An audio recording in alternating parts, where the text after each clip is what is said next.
Class തുടങ്ങുമ്പോൾ, പ്രസംഗം ആരംഭിക്കുമ്പോൾ, ഭക്ഷണത്തിൽ നിന്ന് വിരമിക്കുമ്പോൾ, വെള്ളം കുടിച്ചു തീർന്നാൽ തുമ്മിയവന് അൽഹംദുലില്ലാ, തുമ്മിക്കഴിഞ്ഞാൽ അൽഹംദുലില്ലാ. മനുഷ്യന്റെ മൊത്തം ശരീരം നിശ്ചലമായി പോകും തുമ്മുന്ന സമയത്ത്, ഒരു സെക്കൻഡ് സമയം. പിന്നെ അത് രണ്ടാമത് പ്രവർത്തിച്ചെങ്കിലേ ഉള്ളൂന്നാ ശാസ്ത്രം പറയുന്നത്. അത്രയും ഭയാനകമാണ് തുമ്മ എന്ന് പറഞ്ഞ സംഗതി. പക്ഷെ തുമ്മ എന്നുള്ളത് വലിയൊരു അനുഗ്രഹമാണ്. അതില്ലെങ്കിൽ നമ്മുടെ ആരോഗ്യം തീരെ സംരക്ഷിക്കപ്പെടില്ല. ആരോഗ്യത്തെ സംബന്ധിച്ചിടത്തോളം അത് വളരെ അത്യാവശ്യമുള്ള ഒരു സംഗതിയാണ്. പക്ഷേ തുമ്മുന്ന സമയത്ത് ഒരു സെക്കൻഡ് സമയം മൊത്തം നിശ്ചലമാകുന്നുണ്ട്. രണ്ടാമത് അള്ളാഹു തിരിച്ചു തരാണ്. തുമ്മലൊരു വലിയ സംഭവമായിട്ട് പഠിപ്പിക്കുന്നു. മനുഷ്യ ശരീരത്തിന്റെ രഹസ്യങ്ങൾ അറിയുന്നവർ ഇതൊക്കെ എഴുതി വെച്ചത് കാണാം. അവിടെയാണ് ആ തുമ്മി രണ്ടാമത് നമുക്ക് ശ്വാസം നേരെ കിട്ടുമ്പോ അൽഹംദുലില്ലാഹ് എന്ന് പറയുന്നതിന്റെ വലുപ്പം. കാരണം ഇത് നിയന്ത്രിക്കുന്നത് അല്ലാഹുവാണ്. അൽഹംദുലില്ലാഹ്. തുമ്മിയാൽ അൽഹംദുലില്ലാ പറയണം. അൽഹംദുലില്ലാ പറഞ്ഞാൽ കേൾക്കുന്നയാള് യർഹമുക്കല്ലാഹ് എന്ന് പറയണം. അള്ളാഹു നിന്നെ അനുഗ്രഹിക്കട്ടെ. അപ്പൊ വീണ്ടും നമ്മൾ അയാളോട് എന്ത് ചെയ്യണം? അയാൾക്ക് വീണ്ടും നമ്മൾ പ്രതികരണം, അയാൾക്ക് പിന്തുണ പ്രഖ്യാപിച്ചുകൊണ്ട് നമ്മൾ പറയണം യഹ്ദീകുമുല്ലാഹ് വയുസ്ലിഹു ബാലക്കും. അള്ളാഹു നിങ്ങൾക്ക് ഹിദായത്ത് നൽകട്ടെ, നിങ്ങളുടെ കാര്യങ്ങളൊക്കെ അള്ളാഹു നന്നാക്കി തരട്ടെ. തിരിച്ച് അയാളോട് പറയണം.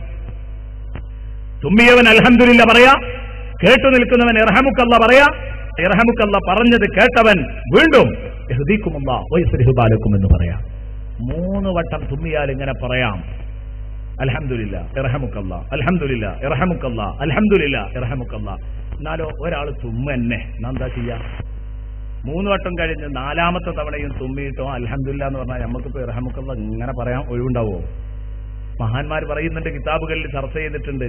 3 വട്ടം കഴിഞ്ഞാൽ പിന്നെ ഷഫാക്കല്ലാഹ് എന്ന് പറയണം. അള്ളാഹ് സുഖപ്പെടുത്തി തരട്ടെ മോനെ എന്ന് പറയണം. കാരണം 3ഉം കഴിഞ്ഞാൽ പിന്നെ അതൊരു രോഗമാണ്. അപ്പൊ അതുകൊണ്ട് അള്ളാഹ് സുഖപ്പെടുത്തി തരട്ടെ എന്ന് പറയണം. ഏതാവട്ടെ, ഞാൻ പറഞ്ഞു വന്നത് എന്റെ പ്രിയപ്പെട്ട സുഹൃത്തുക്കളെ, ചിന്തിക്കുക. അൽഹംദുലില്ലാ, ഇത് വളരെ പ്രധാനപ്പെട്ട ഒരു കലിമത്താണ്. ഈ കലിമത്തിനെ ചെറുതായി കാണരുത്. അല്ലേ? കല്യാണത്തിന്റെ നിക്കാഹിന്റെ ഖുതുബയിൽ അതുണ്ട്. വെള്ളിയാഴ്ച ജുമുഅയുടെ ഖുതുബയിൽ ഹംദുണ്ട്. അല്ലേ? 1ാമത്തെ ഫർദ് അൽഹംദുലില്ലാ. എല്ലായിടത്തും ഇതുണ്ട്. പ്രിയപ്പെട്ട സുഹൃത്തുക്കളെ, നിക്കാഹിന്റെ വേദിയിൽ ഹംദുണ്ട്, നിക്കാഹിന്റെ തുടക്കത്തിൽ ഹംദുണ്ട്. ഇങ്ങനെ തുടങ്ങിയിട്ട് അധിക സ്ഥലത്തും ഉഫ്റാനക്കൽ ഹംദുലില്ലാഹില്ലദീ അദ്ഹബ അന്നിയൽ അദാ വഅഫനി. ടോയ്ലറ്റിൽ നിന്ന് പുറത്തോട്ടിറങ്ങുമ്പോ ഹംദുണ്ട്.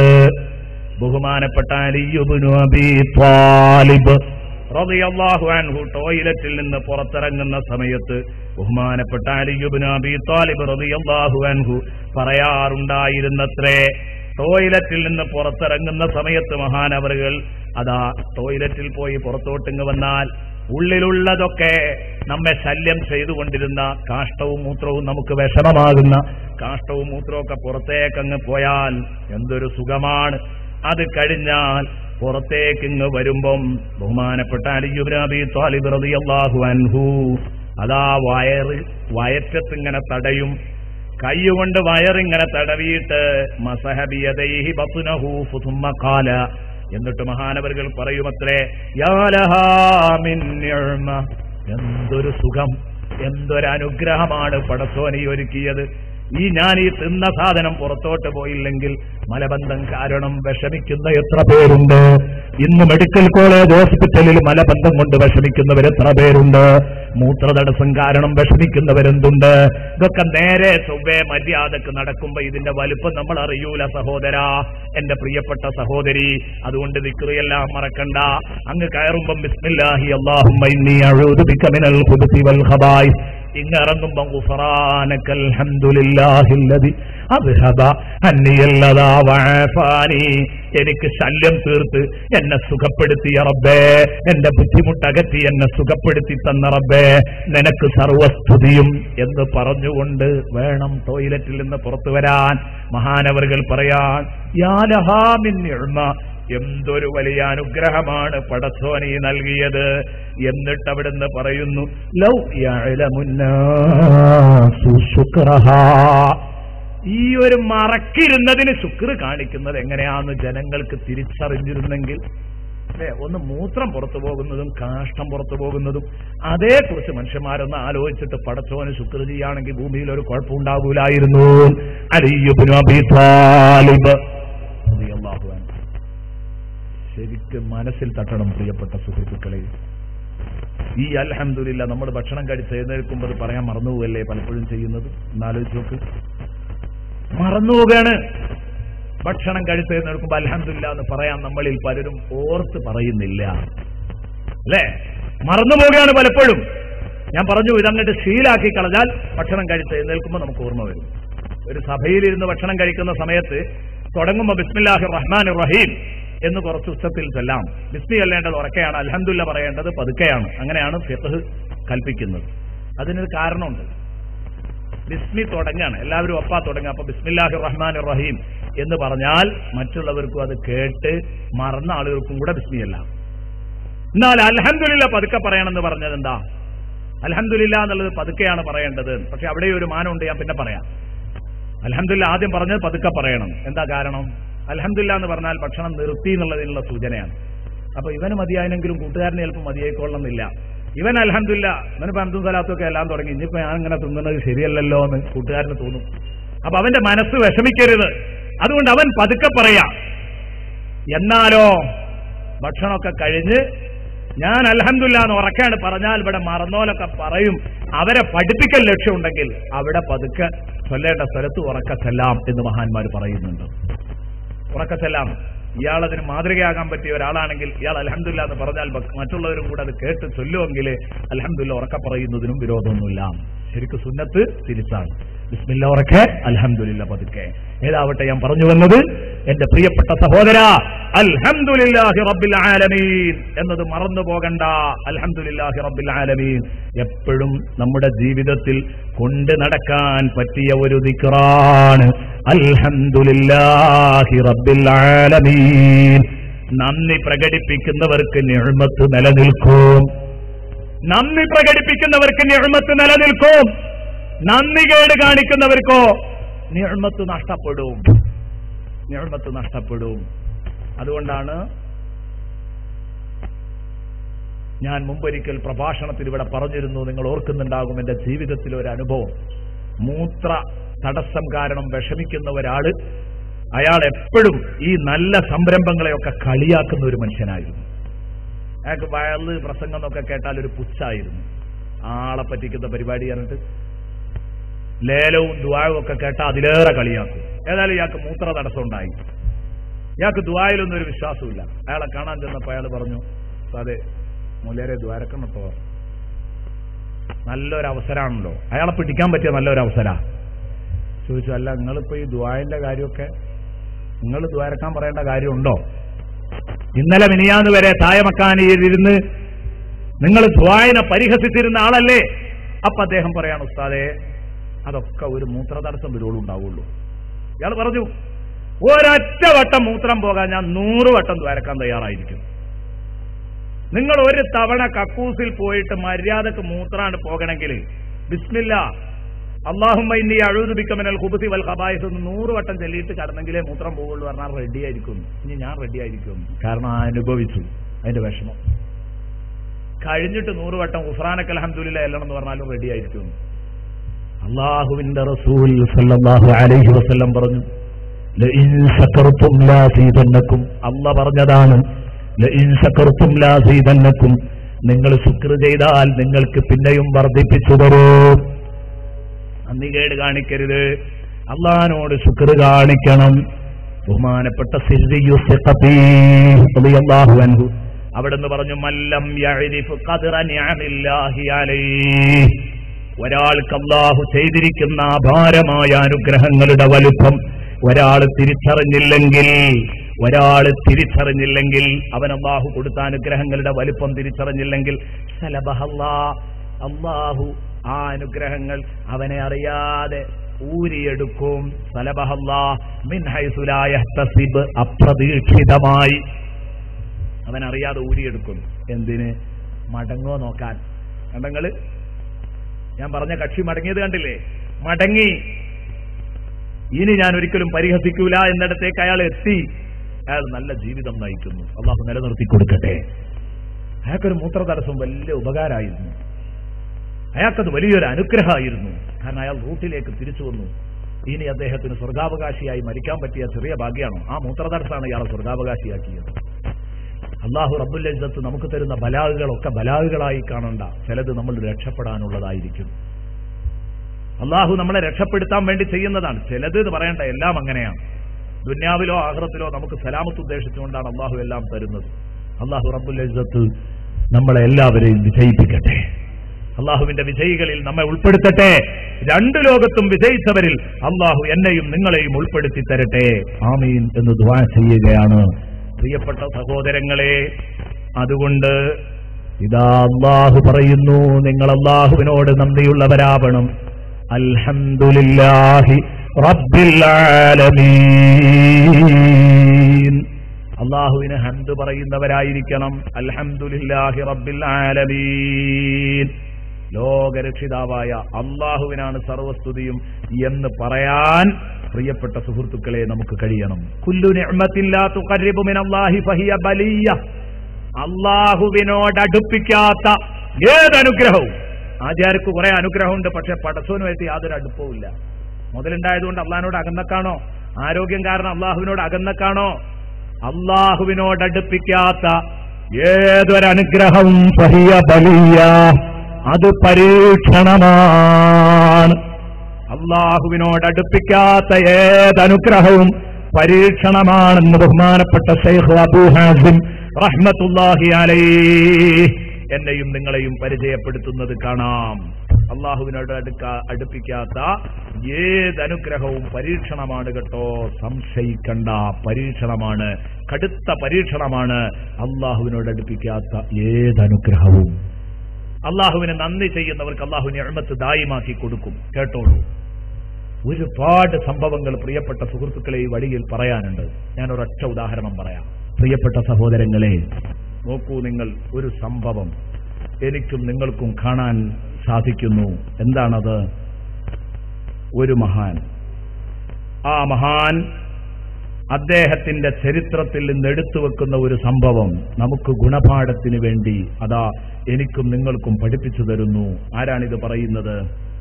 ഇബ്നു ഖല്ലിഖാൻ, ഖാളി ഇബ്നു ഖല്ലിഖാൻ റഹ്മത്തുള്ളാഹി അലൈഹി മഹാനവറുകൾ പറഞ്ഞ സംഭവമാണ്. ഹൈസം ഇബ്നു അദിയിനെ കുറിച്ച് ചർച്ച ചെയ്യുന്നിടത്ത് പറഞ്ഞതാണ്. ഹൈസം ഇബ്നു അദി എനിക്ക് പറഞ്ഞു തന്ന ഒരു സംഭവം എന്ന് പറഞ്ഞിട്ട് ഖാളി ഇബ്നു ഖല്ലിഖാൻ റഹ്മത്തുള്ളാഹി അലൈഹി പരിചയപ്പെടുത്തുന്നു. ഹയാത്തുൽ ഹയവാൻ എന്ന ഗ്രന്ഥത്തിൽ ഇത് രേഖപ്പെടുത്തി കാണാം. കിതാബിൽ വളരെ വ്യക്തമായിട്ട് രേഖപ്പെടുത്തി കാണാം. എന്താ സംഭവം? പൂർവികരുടെ കൂട്ടത്തിൽപ്പെട്ട ഒരു മനുഷ്യൻ, മുമ്പ് കാലത്തൊരാൾ, അന്ന റജുലൻ മിനൽ അവ്വലീൻ കാന യഅ്കുലു, അയാൾ ഭക്ഷണം കഴിക്കുകയായിരുന്നു. വബൈന യദൈഹി ദജാജത്തും മശ്വിയ, അയാളുടെ മുമ്പിൽ ചുട്ട കോഴിയുണ്ട്. ചുട്ട കോഴിയുണ്ട് അല്ലേ? അതിനെപ്പോഴും ഒരു ഡിമാൻഡാണല്ലോ അല്ലെ, തന്തൂരി ചിക്കൻ. ചുട്ട കോഴി ഇതിങ്ങനെ കഴിച്ചുകൊണ്ടിരിക്കുകയാണ്. ഇത് കഴിച്ചുകൊണ്ടിരിക്കുമ്പോഴാണ് ഒരാൾ, ഒരു ഫഖീർ, അയാളുടെ വീട്ടിലേക്ക് കടന്നു വന്നത്. അയാളും ഭാര്യയും ഇരുന്ന് ഭക്ഷണം കഴിക്കാൻ. ഫജാഅഹു സായിലുൻ, ഒരു യാചകൻ വന്നു. വല്ലതും തരുമോ എന്ന് ചോദിച്ച് കൈനീട്ടി. ചുട്ട കോഴി, ആ ചുട്ട കോഴിയിൽ നിന്ന് ആവി ഇങ്ങനെ പറക്കുന്നുണ്ട്. അതിലേക്ക് നോക്കിയിട്ട് ഇയാൾ പറഞ്ഞു, ഇവിടെ ഒന്നുമില്ല, പൊയ്ക്കോളൂ, വേറെ എവിടേക്കെങ്കിലും പൊയ്ക്കോളൂ, ഇവിടെ നിങ്ങൾക്കൊന്നും തരാനില്ല. ആ കഴിക്കുന്ന ഭക്ഷണത്തിൽ നിന്നൊരു പങ്കുപോലും ആ സഹോദരന് കൊടുത്തില്ല. അയാളെ ഹായിബാക്കി തിരിച്ചയച്ചു. ഫറദ്ദഹു ഹായിബ. ഇയാളോ അടിച്ച് പൊളിച്ച് ജീവിക്കുന്ന ആളായിരുന്നു. ഇഷ്ടംപോലെ സമ്പത്തുണ്ട്, അടിച്ച് പൊളിച്ച് ജീവിക്കുന്ന ഒരാളായിരുന്നു. വകാന റജുലു മുത്രഫ, അടിച്ച് പൊളിച്ച് സുഖിച്ചുല്ലസിച്ച് ജീവിക്കുന്ന ആളായിരുന്നു ഇയാൾ. അങ്ങനെ ഈ കുടുംബജീവിതം സന്തോഷകരമായി മുന്നോട്ട് പോകുന്നതിനിടയിൽ ഇയാളും ഭാര്യയും ഒന്നും രണ്ടും പറഞ്ഞ് പിണങ്ങി. ഇവർ തമ്മിൽ രണ്ടാളും തലാഖിൽ കലാശിച്ചു. രണ്ടാളും വേർപിരിഞ്ഞു. നിക്കാഹ് ബന്ധം വേർപ്പെടുത്തി. രണ്ടുപേരും നിക്കാഹ് പിരിഞ്ഞ് ഭാര്യ ഭാര്യയുടെ പാട്ടിനായി, ഇയാൾ ഇയാളുടെ പാട്ടിനായി. അത് കഴിഞ്ഞപ്പോ ആ പെണ്ണങ്ങ് പോയി. പിന്നെ ഇയാളുടെ സമ്പത്തങ്ങ് നശിച്ചു. വദഹബ മാലുഹു വതസവ്വജത് ഇംറഅതുഹു. ഇയാളുടെ ഈ പെണ്ണില്ലേ, കാര്യം തീർത്ത പെണ്ണ്, വിവാഹമോചിതയായ മുതല്ലഖത്തായ ഈ പെണ്ണിനെ വേറൊരാൾ കല്യാണം കഴിച്ചു. ഇതൊരു അനുഭവ കഥ പറയാണ്. ആര്? ഹൈസം ഇബ്നു അദി റളിയല്ലാഹു അൻഹു. ഹൈസം ഇബ്നു അദി കണ്ട ഒരു സംഭവം പറയാ. ഞങ്ങൾ ഇതിന് ദൃക്സാക്ഷികളാണ്. ഇങ്ങനെ ഒരു സംഭവം ഉണ്ടായി. എന്നിട്ട് ഈ പെണ്ണിനെ വേറൊരാൾ കല്യാണം കഴിച്ചു. ആ രണ്ടാം ഭർത്താവ് നല്ല പണക്കാരനാണ്, കോടീശ്വരനാണ്. ഈ പെണ്ണ് ആദ്യം വന്ന് വീണതുപോലെ തന്നെ നല്ല ഭാഗ്യമുള്ള ഒരു വീട്ടിലാ വീണ്ടും വന്ന് വീണത്. നല്ല സുഖവും സൗകര്യമൊക്കെ ഉള്ള ഒരു വീട്ടില്. അങ്ങനെ ഈ പെണ്ണും അയാളും കൂടെ ഇതുപോലെ ഒരു ചുട്ട കോഴി തിന്നുകൊണ്ട് ഇങ്ങനെ ഇരിക്കുമ്പോഴാണ് ഒരു യാചകൻ ഇവരുടെ വാതിലിൽ വന്ന് മുട്ടി. വല്ലതും തരുവോ? വിശന്ന് ചുരുണ്ട വയറാണ്, വല്ലതും തരുവോ എന്ന് ചോദിച്ചപ്പോ ഇയാൾ ഉടനെ തന്നെ പറഞ്ഞു തന്റെ പ്രിയപ്പെട്ട ഭാര്യയോട്, ആ കോഴി എടുത്തിട്ട് ആ യാചകൻ അങ്ങ് കൊടുക്ക്, നമുക്ക് പിന്നെ ഉണ്ടാക്കാം, തിന്ന. അത് അയാൾക്ക് എടുത്തു കൊടുത്തേക്ക്. ഫനാവലത്തു. അപ്പൊ ആ പെണ്ണ് ആ കോഴി കൊണ്ടുപോയി ആ മനുഷ്യന് കൊടുത്തു. അപ്പൊ പെണ്ണ് ഇയാളിങ്ങനെ ശ്രദ്ധിച്ചു. അപ്പോഴാ കാണുന്നത് ഇത് ഇവളുടെ പഴയ ഹസ്ബൻഡാണ്. അന്ന് യാചകൻ വന്നു എടുത്തു കൊടുക്കാൻ വിസമ്മതിച്ച ആ പഴയ പുതിയാപ്പിള ഇതാ ഇന്ന് താനും പുതിയാപ്പിളയും കോഴി തിന്നുമ്പോ യാചകനായി മുമ്പിൽ വന്നിരിക്കുന്നു, യാചിച്ചുകൊണ്ട് മുമ്പിൽ വന്നിരിക്കുന്നു. മുതലാളിമാർ ശ്രദ്ധിക്കണം, സുഖലോലുപതയിൽ ജീവിക്കുന്നവർ ശ്രദ്ധിക്കണം, പാവപ്പെട്ടവരെ തീരെ കാണാതിരുന്നുകൂടാ. ശ്രദ്ധിച്ചോളൂ, യാചകരെ വെറും കൈയോടെ മടക്കരുത്, ശ്രദ്ധിക്കണം.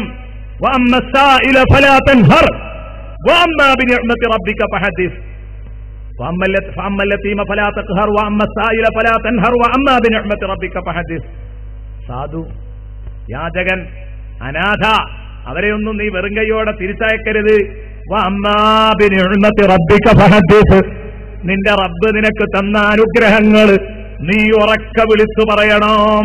അതെങ്ങനെ? യതീമിനെ സഹായിച്ച്, യാചകന് കൊടുത്ത്, പാവപ്പെട്ടവനെ സഹായിച്ച്, കുടുങ്ങിയവനെ കരകയറ്റി നീ ഇതിന്റെ അനുഗ്രഹങ്ങൾ ലോകത്തിന് മുമ്പിൽ വിളിച്ചു പറയണം. അള്ളാഹു എനിക്ക് ഹൈറും ബർക്കത്തും തന്നിട്ടുണ്ട്, വിഷമിക്കണ്ട. നിങ്ങളെ വീട് നിർമ്മാണം, ഒരു പാവപ്പെട്ട മനുഷ്യൻ വീട് നിർമ്മാണം പൂർത്തിയാക്കാൻ കഴിയാതെ വിഷമിക്കുന്നു, ഇതെടുത്തോളൂ, ഒരു 25,000 രൂപയുടെ വക. ആശ്വാസമുള്ളവന് കൊടുത്തൂടെ? ആശ്വാസമുള്ളവർക്ക് കൊടുത്തൂടെ? അതിനെന്നെയാണ് അള്ളാഹു മുതൽ തന്നത്. മറക്കണ്ട, കഴിഞ്ഞ കൊല്ലം നമ്മൾ ചർച്ച ചെയ്തതാണ്, മറന്നുപോകണ്ട. ദാനം ഔദാര്യമല്ല, പാവപ്പെട്ടവന്റെ അവകാശമാണ്. ഈ ഒരു വിഷയം നമ്മൾ പൂർണ്ണമായി ചർച്ച ചെയ്തിട്ടുണ്ട് കഴിഞ്ഞ കൊല്ലം, ഓർക്കുന്നുണ്ടാകും. ഏതായാലും ഈ പെണ്ണ് 2 കണ്ണിൽ വെള്ളം നിറച്ചു, പടച്ചോനെ ഇതെന്റെ പഴയ പുതിയാപ്പിളയാണല്ലോ, ഇയാൾക്ക് വന്നൊരു ഗതികേട്, ഇയാൾ എങ്ങനെ ജീവിച്ചതാണ്, ഇയാളെ എന്തൊരു അന്തസ്സുള്ള ജീവിതം നയിച്ച ആളാണ്. അന്ന് ആ സാധുവിനെ തിരിച്ചയച്ചതിന്റെ ഫലമാണ് നേരെ വന്ന് പെണ്ണകത്തേക്ക് കടന്നിട്ട് തന്റെ 2ാമത്തെ ഭർത്താവില്ലേ, 2ാം പുതിയാപ്പിളയോട് കഥ പറഞ്ഞു. ആ വന്നതെന്റെ പഴയ പുതിയാപ്പിളയാണെന്നാ തോന്നുന്നത്. അന്ന് ഞാനും എന്റെ പുതിയാപ്പിളയും ഇരുന്ന് ഭക്ഷണം കഴിക്കുമ്പോ ഒരു പാവപ്പെട്ട മനുഷ്യൻ വന്ന് വല്ലതും തരുമോ എന്ന് ചോദിച്ചപ്പോ അയാൾ എന്നോട് വാതിലടക്കാൻ പറഞ്ഞു. അയാൾ എന്നെ ആ പാവപ്പെട്ടവനെ തിരിച്ചയച്ചു.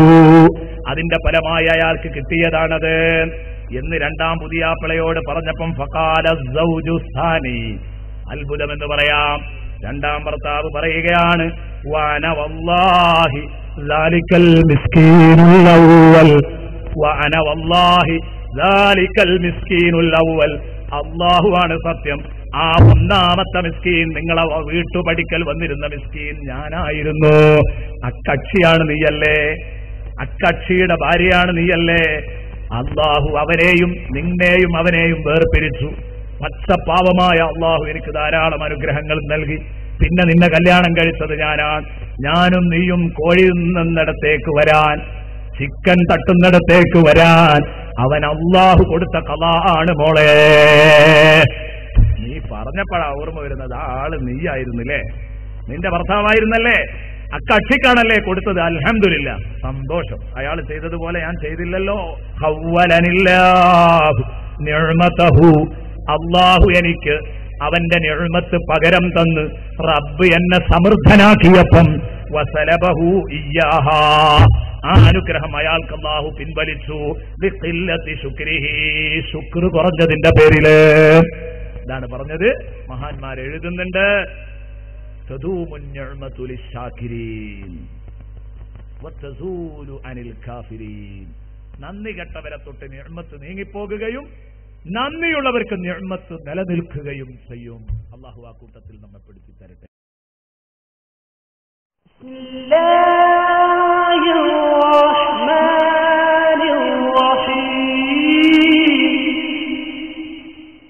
الحمدلله رب العالمين الرحمن الرحيم مالك يوم الدين إياك نعبد وإياك نستعين اهدنا الصراط المستقيم صراط الذين أنعمت عليهم غير المغضوب عليهم ولا الضالين.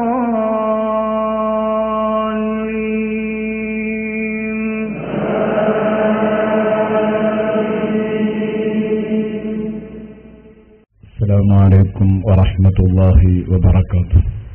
الحمد لله رب العالمين، والصلاة والسلام على سيد المرسلين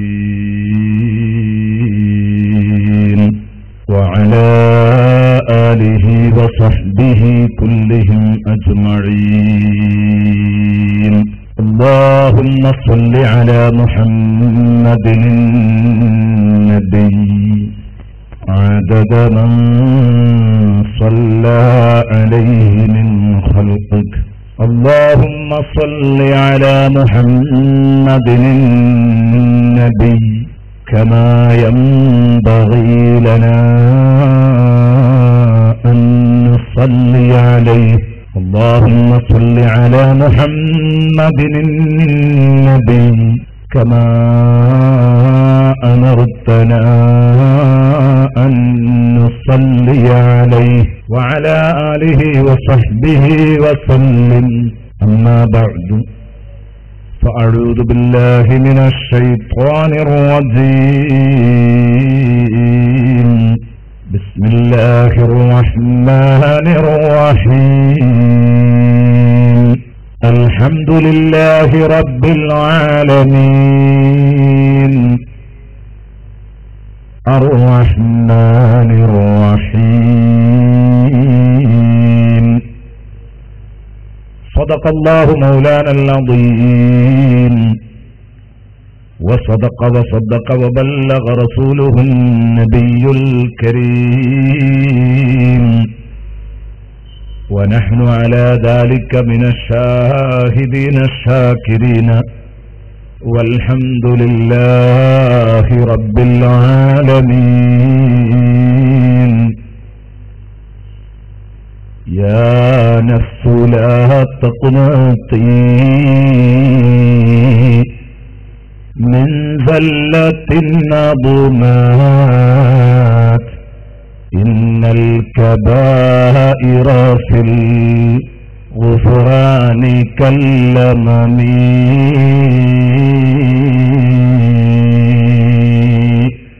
مولاي صل وسلم دائما أبدا على حبيبك خير الخلق كلهم. وعلم أمة سيدنا ومولانا محمد، اللهم صل وسلم وبارك عليه. സർവാധരണീയരായ ഉസ്താദുമാരെ, പ്രാസ്ഥാനിക നേതാക്കളെ, സഹോദരന്മാരെ, സഹോദരിമാരെ, അല്ലാഹുവിന്റെ മഹത്തായ അനുഗ്രഹത്താൽ വിശുദ്ധ ഖുർആനിലെ 1-ാം അധ്യായമായ സൂറത്തുൽ ഫാത്തിഹയുടെ ചർച്ച ഏതാനും ദിവസങ്ങളിലായി നാം നടത്തുമ്പോൾ, 1-ാമത്തെ ദിവസം സൂറത്തുൽ ഫാത്തിഹയുടെ മഹത്വവും, 2-ാം ദിവസം ബിസ്മില്ലാഹിർ റഹ്മാനിർ റഹീം എന്നതിന്റെ ബഹുമാനവും ആദരവും നാം ചർച്ച ചെയ്തു. അൽഹംദുലില്ലാഹി റബ്ബിൽ ആലമീൻ, നന്ദി പ്രകടനത്തിന്റെ അന്ത്യവചനം എന്ന ഒരു വിഷയം ഇന്നലെയും നാം ചർച്ച നടത്തി. ഇന്നിവിടെ ചർച്ച നടത്തുന്നത് അർ-റഹ്മാനിർ റഹീം എന്ന അതിബൃഹത്തായ ഒരു വചനത്തെക്കുറിച്ചാണ്. അങ്ങനെ പറയാനുള്ള കാരണം അർ-റഹ്മാനിർ റഹീം എന്ന ആ ശബ്ദം മുസ്ലിമീങ്ങളായ നമുക്ക് നൽകുന്നത് ചെറിയ പ്രതീക്ഷയല്ല. അള്ളാഹുവിനെ അനുസരിക്കാതെ, അള്ളാഹുവിനെ അംഗീകരിക്കാതെ ജീവിക്കുന്നവർക്ക് പോലും പ്രതീക്ഷയുള്ള ഒരു വചനമാണ് അർ-റഹ്മാനിർ റഹീം എന്ന് പറഞ്ഞ ശബ്ദം. അല്ലാഹു റബ്ബുൽ ഇസ്സത്തോളം റഹ്മത്തുള്ള ഒരാള് പ്രപഞ്ചത്തിൽ മറ്റൊന്നില്ല. അല്ലാഹു റബ്ബുൽ ഇസ്സത്ത് കാണിക്കുന്ന കരുണ, ആ കരുണയുടെ ചെറിയ ഒരു ശതമാനം മാത്രമാണ് പടപ്പുകൾക്ക് അറിയുകയുള്ളൂ. പടപ്പുകൾ പരസ്പരം കാണിക്കുന്ന ഈ കരുണ സത്യത്തിൽ അല്ലാഹു റബ്ബുൽ ഇസ്സത്ത് നൽകിയ ഭാഗവുമാണ് എന്ന് ബഹുമാനപ്പെട്ട സയ്യിദുനാ റസൂലുള്ളാഹി സ്വല്ലല്ലാഹു അലൈഹി വസല്ലമ തങ്ങൾ നമ്മെ പഠിപ്പിച്ചത് ഇമാം ബുഖാരിയും ഇമാം മുസ്ലിമുമൊക്കെ അവരുടെ സ്വഹീഹുകളിൽ ഉദ്ധരിച്ചതായിട്ട് കാണാം. കരുണയുടെ കേദാരം എന്ന തലക്കെട്ടിലാണ് ഇന്ന് നാം ഈ വിഷയം സംസാരിക്കാൻ തീരുമാനിച്ചിരിക്കുന്നത്. അല്ലാഹു റബ്ബുൽ ഇസ്സത്ത് അവൻ കരുണയുടെ കേദാരമാണ്, വിളനിലയമാണ്, യാതൊരു സംശയവുമില്ല. റഹ്മത്തെല്ലാം ചെന്നെത്തുന്നത് അവനിലേക്കാണ്. ഇൻഷാ അല്ലാഹ് ബഹുമാനപ്പെട്ട ഇമാം ഗസാലി റളിയല്ലാഹു അൻഹു അത് പരിചയപ്പെടുത്തുന്നത് നമുക്ക് കേൾക്കണം, പറയാനും കേൾക്കാനും ആലോചിക്കാനും അല്ലാഹു എനിക്കും നിങ്ങൾക്കും തൗഫീഖ് നൽകട്ടെ എന്ന് ആദ്യമായി പ്രാർത്ഥിക്കുകയാണ്. കരുണയുടെ കേദാരമാണ് റബ്ബുൽ ഇസ്സ. അൽഹംദുലില്ലാഹി റബ്ബിൽ ആലമീൻ. സർവസ്തുതിയും ലോകരക്ഷിതാവായ അല്ലാഹുവിനാണ്. ഇന്നലെ ആ വിഷയം അവതരിപ്പിച്ചു തീർന്നിട്ടില്ല, പക്ഷേ നമ്മൾ തീർത്തതാണ്. ഒരൽപ്പം പറഞ്ഞ് അതിന്റെ ബർക്കത്ത് നേടുക എന്ന നിലക്ക് അല്പസ്വല്പം പറഞ്ഞ് ബാക്കി വെച്ച് തൽക്കാലം നിർത്തിയതാണ്. അല്ലാഹുവിനാണ് സർവസ്തുതിയും എന്ന് പറയാനുള്ള കാരണം അവനതിന് അർഹനാണ്. റബ്ബിൽ ആലമീൻ ഇന്നലെ ഉണർത്തി അർഹതയിലേക്ക് സൂചിപ്പിക്കുന്നതാണ് ഒന്നാം വചനം. അൽഹംദുലില്ലക്ക് ശേഷമുള്ള ഒന്നാമത്തെ വാക്ക് റബ്ബിൽ ആലമീൻ. ലോകത്തെ മുഴുവൻ സംരക്ഷിച്ച് തീറ്റിപ്പോറ്റി നടത്തുന്ന ഒരാളാകുമ്പോൾ അവനെ എല്ലാവരും അൽഹംദുലില്ലാഹി അൽഹംദുലില്ലാ എന്ന് അവന് നന്ദി പറഞ്ഞിരിക്കണം. അവനതിന് അർഹതയുണ്ട്, അവൻ അർഹിക്കുന്നതാണ് പടച്ചോനാ പറഞ്ഞത് അൽഹംദുലില്ലാഹി റബ്ബിൽ ആലമീൻ. ഇനി രണ്ടാമത്തെ കേസ് നാം പറഞ്ഞിരുന്നത് വസൂലാക്കൽ ലക്ഷ്യത്തില് ആരെങ്കിലും ഒരാൾ മറ്റൊരാളെ പുകഴ്ത്തുകയാണെങ്കിൽ അവിടെയും അള്ളാഹുവിനെയാണ് പുകഴ്ത്തേണ്ടത്. അള്ളാഹുവിനെ കഴിഞ്ഞിട്ടേ ബാക്കിയുള്ളവരെയൊക്കെ പുകഴ്ത്തേണ്ടതുള്ളൂ.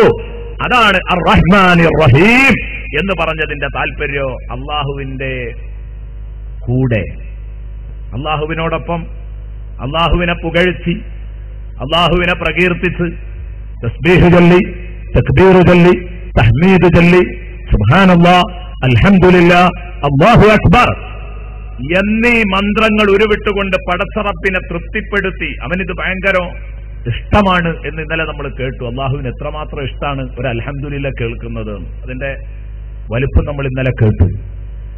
എങ്കിൽ ഇങ്ങനെ അവനെ തൃപ്തിപ്പെടുത്തി അവന്റെ ഒപ്പം നടന്നാൽ വല്ലതും കിട്ടുമോ? പുകഴ്ത്തി പറഞ്ഞാൽ വല്ലതും തരുന്നവനാണോ? തരുന്ന ശീലക്കാരെ പുകഴ്ത്തി പറഞ്ഞാൽ അതുകൊണ്ട് എന്തെങ്കിലുമൊക്കെ ലാഭമുണ്ടാകും. ഇന്നലെ നമ്മൾ പറഞ്ഞു അർഹതയില്ലെങ്കിലും പുകഴ്ത്തി പറഞ്ഞാൽ വല്ലതും കിട്ടുമെന്ന് കണ്ടാലും നമ്മൾ പുകഴ്ത്താൻ തയ്യാറാകുമെങ്കിൽ പ്രിയപ്പെട്ട സുഹൃത്തുക്കളെ, പടച്ചറബിന് അർഹതയുണ്ട്. അതിനപ്പുറത്ത് മറ്റാരെപ്പറ്റി പുകഴ്ത്തി പറയുന്നത് പോലെയുമല്ല. അള്ളാഹുവിനെ പറ്റി പുകഴ്ത്തി പറഞ്ഞാൽ അള്ളാഹു ധാരാളം കൊടുക്കുന്നവനാണ്. അർ-റഹ്മാനിർ റഹീം. അള്ളാഹു റഹ്മാനും റഹീമുമാണ്. ഒരു കാര്യം ഞാൻ ആമുഖമായി ഉണർത്തണമെന്ന് കരുതിയതായിരുന്നു, ഇടക്ക് വിട്ടുപോയതാ.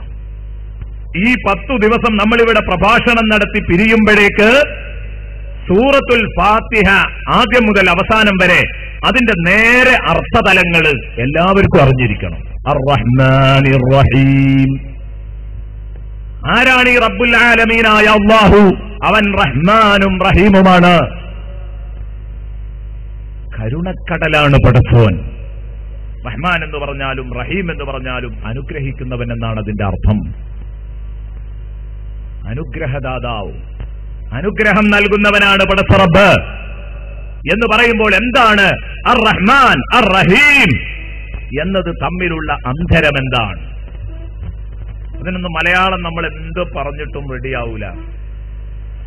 അർ റഹ്മാൻ എന്നതിന് കാരുണ്യവാൻ എന്നും അർ റഹീം എന്നതിന് കരുണാനിധി എന്നൊക്കെ പറയുന്നത് അതൊക്കെ ഒരു ശബ്ദം മാത്രമാണ്. അതൊന്നും ഒരിക്കലും അർ റഹ്മാൻ എന്നതിന്റെയോ അർ റഹീം എന്നതിന്റെയോ അർത്ഥമല്ല. അതിന്റെ അർത്ഥം എന്റെ പ്രിയപ്പെട്ട സുഹൃത്തുക്കളെ അങ്ങനെ നമുക്ക് ഒറ്റ വാക്കിൽ പറയാൻ പറ്റിയ ഒരു കേസല്ല അത്. കാരണം ഈ മലയാള പദങ്ങൾക്കൊന്നും, നമ്മൾ മാറ്റി പറയുന്ന ഈ പദങ്ങൾക്കൊന്നും അത് ധ്വനിപ്പിക്കുന്ന ഉദ്ദേശ്യാർത്ഥം ലഭിക്കുകയില്ല. ബഹുമാനപ്പെട്ട മഹാന്മാരായ പണ്ഡിതന്മാർ എന്നെയും നിങ്ങളെയും പഠിപ്പിച്ച അർത്ഥതലം, അതിന്റെ ഉദ്ദേശ്യം, അതിന്റെ തഫ്സീർ, അതാ നമ്മൾ ഉൾക്കൊള്ളേണ്ടത്. നേരെ അർത്ഥമല്ല, അതുകൊണ്ട് അർത്ഥമാക്കുന്ന ഉദ്ദേശ്യമാണ് നമ്മൾ ഉൾക്കൊള്ളേണ്ടത്. അർ റഹ്മാൻ, നിങ്ങൾ കരുണാമയൻ എന്ന് പറഞ്ഞാലും കാരുണ്യവാൻ എന്ന് പറഞ്ഞാലും അതുപോലെ തന്നെ അനുഗ്രഹദായകൻ എന്ന് പറഞ്ഞാലും എന്തു പറഞ്ഞാലും അർ റഹ്മാൻ എന്ന് പറഞ്ഞതിന്റെ അർത്ഥം ഈ ഭൂമിയിൽ അള്ളാഹുവിനെ അനുസരിക്കുന്നവനെന്നോ അനുസരിക്കാത്തവനെന്നോ നോക്കാതെ അനുഗ്രഹിക്കുന്നവനാണ് അല്ലാഹു. ഇതാണ് അർ റഹ്മാനിയുടെ അർത്ഥം. ഈ ലോകത്ത് അനുസരിക്കുന്നവർക്കും അനുസരിക്കാത്തവർക്കും കൊടുക്കുന്നവൻ, അനുസരിക്കുന്നവനെയും അനുസരിക്കാത്തവനെയും അനുഗ്രഹിക്കുന്നവൻ അർ റഹ്മാൻ. നാളെ പരലോകത്തെത്തുമ്പോൾ അനുസരിച്ചവർക്ക് മാത്രം കൊടുക്കുന്നവൻ, അവരെ മാത്രം അനുഗ്രഹിക്കുന്നവൻ, അവനാണ് അർ റഹീം. അർ റഹ്മാൻ അർ റഹീം തമ്മിലുള്ള അന്തരം എന്താണ്? റഹ്മാൻ എന്നത് റഹീമിനേക്കാൾ വിശാലമാണ്. റഹ്മാൻ എന്നത് റഹീമിനേക്കാൾ വിശാലമാണ്. റഹീം എന്നതിനേക്കാൾ ഏറെ അക്ഷരമുണ്ട് റഹ്മാൻ എന്നതിൽ. നമുക്ക് ആലോചിച്ചു നോക്കിയാൽ അറിയാം, റഹീം എന്ന് പറയുന്നത് 4 അക്ഷരമേ ഉള്ളൂ. റഹ്മാൻ എന്നത് 5 അക്ഷരമുണ്ട്, 5 അക്ഷരങ്ങളുണ്ട്. അതുകൊണ്ട് തന്നെ അത് മുന്നിൽ നിൽക്കണം. മഹാന്മാരായ പണ്ഡിതന്മാര് ചർച്ച ചെയ്യുന്നു, എന്താണ് ഈ റഹ്മാൻ റഹീം ഇത് തമ്മിലുള്ള അന്തരം. ഒന്നൊന്നിനേക്കാൾ വിശാലമാണ്. റഹ്മാൻ എന്നത് വിശാലമാണെന്ന് പറഞ്ഞു. അതെ, റഹ്മാൻ എന്ന് പറഞ്ഞാൽ അനുസരിക്കുന്നവർക്കും അല്ലാത്തവർക്കും കൊടുക്കുന്നവനാണ്, ഗുണം ചെയ്യുന്നവനാണ്. വിശ്വാസിക്ക് മാത്രമല്ല ഭൂമിയിൽ ഭക്ഷണം ലഭിക്കുന്നത്, വിശ്വാസിക്ക് മാത്രമല്ല വെള്ളമുള്ളത്, നിസ്കരിക്കുന്നവന് മാത്രമല്ല വായു ശ്വസിക്കാൻ അധികാരമുള്ളത്. എന്റെ പ്രിയപ്പെട്ട സുഹൃത്തുക്കളെ, കഴിഞ്ഞില്ല. ഭക്ഷണം, വെള്ളം, വായു, വെളിച്ചം, സമ്പത്ത്, ആരോഗ്യം, അധികാരം, ഇങ്ങനെ തുടങ്ങിയ ഭൗതിക സുഖസൗകര്യങ്ങൾ അത് വിശ്വാസിക്ക് മാത്രമല്ല, നിസ്കരിക്കുന്നവന് മാത്രമല്ല, കള്ളു കുടിക്കുന്നവനില്ല എന്നില്ല, വ്യഭിചരിക്കുന്നവന് കിട്ടൂല എന്നില്ല. അല്ലാഹു റബ്ബുൽ ഇസ്സത്ത് എല്ലാവർക്കും കൊടുക്കുന്നുണ്ട്. ഈ കൊടുക്കുന്നത് ഒരുപോലെയാണോ കൊടുക്കുന്നത്? അതുമല്ല. ഒരുപോലെയാണോ കൊടുക്കുന്നത്? അതുമല്ല. അതുകൊണ്ടാണ് പഴയകാല ഉസ്താദുമാരിൽ പലരും അനുസരിക്കുന്നവനും അനുസരിക്കാത്തവനും ഒരുപോലെ അനുഗ്രഹിക്കുന്നവൻ എന്ന് ബിസ്മില്ലാഹിർ റഹ്മാനിർ റഹീം എന്ന് പറയുമ്പോൾ അർത്ഥം പറയരുത് എന്ന് പറയാറുണ്ട്. വഴിപ്പെടുന്നവനും വഴിപ്പെടാത്തവനും ഈ ലോകത്ത് കൊടുക്കുന്നവൻ, അങ്ങനെയാണ് അവരർത്ഥം വെച്ചത്. ഈ ലോകത്ത് ഒരുപോലെ കൊടുക്കുക എന്ന് പറഞ്ഞുകൂടാ. കാരണം അല്ലാഹു എല്ലാവർക്കും ഒരുപോലെയല്ല കൊടുക്കുന്നത്. എന്നാൽ അതുതന്നെ മറ്റൊരർത്ഥത്തിൽ പറയാറുണ്ട്. വഴിപ്പെട്ടവനെന്നോ വഴിപ്പെടാത്തവനെന്നോ നോക്കാതെ ഒരുപോലെ കൊടുക്കുക എന്ന് പറഞ്ഞാൽ ഒരേ അളവിൽ കൊടുക്കുക എന്നല്ല. വഴിപ്പെട്ടവനെന്നോ വഴിപ്പെടാത്തവനെന്നോ നോക്കാതെ ഒരുപോലെ അങ്ങ് വിശാലമായി കൊടുക്കുക. എന്നാലും മറ്റൊരർത്ഥം അവിടെ തോന്നിപ്പിക്കുന്നത് കൊണ്ട് ആ ഒരുപോലെ എന്ന അർത്ഥം കളയണം എന്നുവരെ പഴയകാല ആലിമീങ്ങളിൽ പലരും പറഞ്ഞിട്ടുണ്ട്. അർ-റഹ്മാൻ, ഈ ലോകത്ത് വഴിപ്പെട്ടവനും വഴിപ്പെടാത്തവനും ഗുണം ചെയ്യുന്നവൻ, റഹ്മത്ത് നൽകുന്ന പടച്ചവൻ, കൊടുക്കുന്നവൻ, അങ്ങനെയാണ് അവരർത്ഥം പറഞ്ഞത്. ഒരുപോലെ എന്ന് വേണ്ടാതെ വെക്കലാണ് കൂടുതൽ സൂക്ഷ്മത. കാരണം അതിന് മറ്റൊരർത്ഥ ധ്വനിയും കൂടെ വരും. ഒരേ അളവിൽ എന്ന് ഒരുപോലെ എന്നുള്ളതിന് അർത്ഥം വെച്ചുകൂടാന്ന് കരുതിയിട്ടാണ്. എന്നാൽ അത് തന്നെ മറ്റൊരർത്ഥത്തിൽ അതാണ് ആ പറയുന്നവർ പറയുന്നത്. ഒരേ അളവിൽ എന്നുള്ള അർത്ഥത്തിലല്ല പറയുന്നത്, തെറ്റാന്ന് പറഞ്ഞുകൂടാ. എന്നാലും കൂടുതൽ സൂക്ഷ്മത ഇതാണ് എന്ന് പഴയകാലത്ത് തഹ്ഖീഖുള്ള ഉസ്താദുമാർ, പരസ്പരം രണ്ട് ഉസ്താദുമാർ തന്നെ രണ്ട് ശൈലിയിൽ അർത്ഥം പറയുമ്പോൾ രണ്ട്